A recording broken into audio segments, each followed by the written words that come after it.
ঐতিহাসিক 25শে ডিসেম্বরের রিটার্নের পরে আন্তর্জাতিক মহলে বিশেষ আগ্রহ আছে। নরেন্দ্র মোদী সাহেব চিঠির মাধ্যমেই যখন উনি কন্ডোলেন্স মেসেজ জানান, ওই লেটারেই বলছেন যে তারেক রহমান সাহেবের নেতৃত্বেই নয়া দিগন্ত এবং নয়া new phase of relations they are willing to reset. দেখেন, আমি আসলে ভারতকে নিয়ে এক্সক্লুসিভলি আমার কথা এখানে আজকে বলবো না। আপনারা জানেন, গতকালকে আপনারা অবগত আছেন যে তারেক রহমান সাহেব বাংলাদেশ জাতীয়তাবাদী দল বিএনপির চেয়ারম্যানের দায়িত্ব গ্রহণ করেছে। উনাকে নিয়ে ওনার নেতৃত্ব, ওনার পরিকল্পনা, আগামীর বাংলাদেশ গড়ার পরিকল্পনা, বিশেষ করে ওনার ঐতিহাসিক 25শে ডিসেম্বরের রিটার্নের পরে আন্তর্জাতিক মহলে বিশেষ আগ্রহ আছে। সেই আগ্রহের প্রেক্ষাপটে আজকে ওনার সাথে কলন করেছেন ইউ অবজারভার ডেলিগেশনের chief Ivars Ijabs MEP, high commissioner of India, ambassador of Turkey এবং অ্যাম্বাসেডর অফ ইজিপ্ট।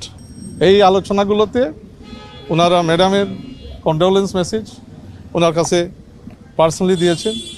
আবার ওনাদের সরকারের পক্ষ থেকে এখানে মত বিনিময় হয়েছে, এক্সচেঞ্জ হয়েছে। ওনার পরিকল্পনা, বিএনপি আগামীতে সরকার গঠন করলে কী ধরনের ডেভেলপমেন্ট প্ল্যান নিয়ে এগিয়ে যাবে, দেশকে করবে, দেশের মানুষকে নিয়ে কিভাবে কাজ করবে, এবং আন্তর্জাতিক নীতি কী ধরনের হবে, বিভিন্ন দেশের সাথে কী ধরনের আমাদের পজিটিভ বাইল্যাটারাল রিলেশনশিপ আমরা কীভাবে গড়তে পারি। তো এইগুলো দিয়েই আলাপ আলোচনা হয়েছে অত্যন্ত কোডাইল একটা অ্যাটমসফিয়ারে। ভারতের সাথে কি সম্পর্ক হবে, ভারতের প্রধানমন্ত্রী, মাননীয় প্রধানমন্ত্রী নরেন্দ্র মোদী সাহেব চিঠির মাধ্যমেই যখন উনি কন্ডোলেন্স মেসেজ জানান চেয়ারম্যান সাহেবকে, ওই লেটারেই বলছেন যে তারেক রহমান সাহেবের নেতৃত্বেই নয়া দিগন্ত এবং নয়া new phase of relations they are willing to reset. আমরা আশা করি যে অত্যন্ত সৌজন্যমূলক বৈঠক হয়েছে। এখানে কিভাবে কোঅপারেশন এগিয়ে নেওয়া যায়, বিভিন্ন চ্যালেঞ্জ তো অবশ্যই আছে। তো এই চ্যালেঞ্জগুলো আমরা অ্যাড্রেস করে, যেহেতু রিজনাল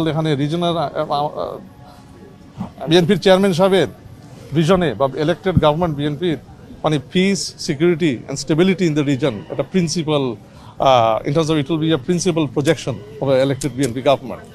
তো এখানে স্থিতিশীলতার জন্য আমরা কীভাবে দুই দেশ মিলে কোঅপারেশন এগিয়ে নিতে পারি, এগুলো নিয়ে বিষয় এমনি আলোচনা হয়েছে। এখানে ডিটেল তেমন কোনো কিছু আলোচনা হয়েছে না। বললাম তো, এটা জাস্ট কলন, উনি it was more of a courtesy exchange, এবং এটা কলন। উনি চেয়ারম্যান হয়েছেন আজকে, তো ওনাকে ধন্যবাদ জানাইছেন। দেখেন, আমি আসলে ভারতকে নিয়ে এক্সক্লুসিভলি আমার কথা এখানে আজকে বলবো না। ওইটা তো এটা ভিন্ন ধরনের টপিক্যাল সাবজেক্ট আছে, bilateral relationship between Bangladesh and Bharat.